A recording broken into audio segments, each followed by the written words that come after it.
and welcome to another video for Yuzu View. Today I'm actually in the organic garden, which I mentioned in a couple of other videos that I work at. I know it doesn't look like much right now, but it's very, very early spring, so we're right now recovering from winter. We had some damage here and there. Our gate got destroyed. Actually, the fence right back there collapsed at a certain point. We had to just kind of put it up for now. So there's a little bit going on. But to just kind of walk you through how this garden works, it's 100% organic.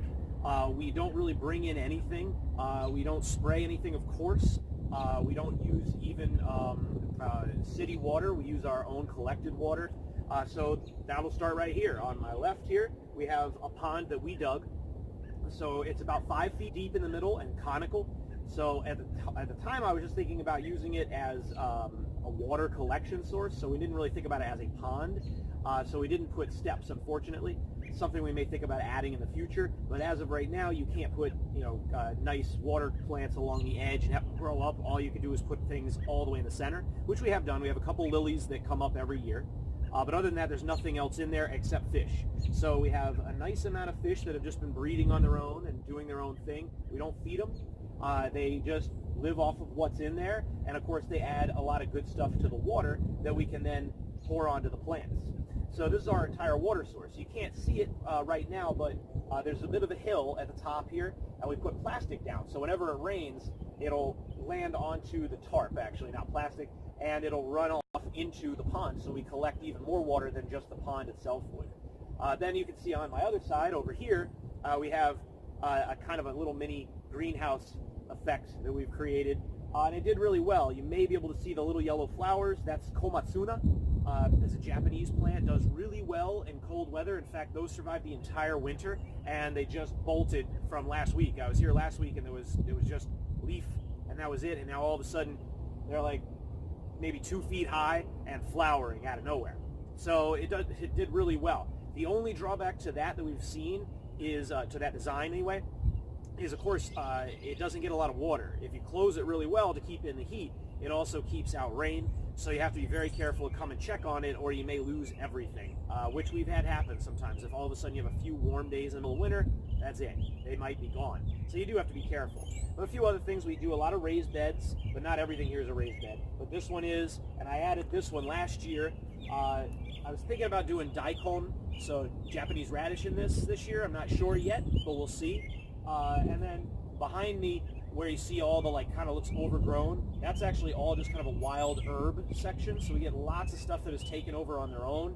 Some of them are actually native. Some of them were brought here and planted, and then we just let them spread and take over. So we got a lot of stuff over there that just kind of comes up on its own. Some of the problems that we have to deal with, of course, are wildlife. So every year we have to go around and we have to check the whole fence line. So that's one of the things we're going to do today. We're going to check fence line for holes, because as soon as a groundhog gets in, that's it. They're really hard to find once they're in here, even though you wouldn't think it. There's not a lot of hiding places. They just disappear, and you see damage, but you can't find them. And then you end up, what we do to try and not kill them is we've discovered, of course, that just pouring a bunch of water down the hole, presetting one of our large containers over it so it runs into the container, put some fencing over that, and then just walk it out and let them back out in the woods. Works pretty well. Obviously, there are some dangers to that because you could get bit, but so far nobody has. We're very careful about it. But it's either that or you start having to use traps, which is not a lot of fun. It's actually illegal in New York to safely live trap an animal and then transport it anywhere. So that's kind of a problem, and we don't really want to kill it unless we have to, which is also questionably legal depending on where you are. You may not be able to kill certain animals. Groundhogs, I know, aren't protected in New York, but at the end of the day, we also are trying to be, organic. So we don't want to kill stuff if we don't have to.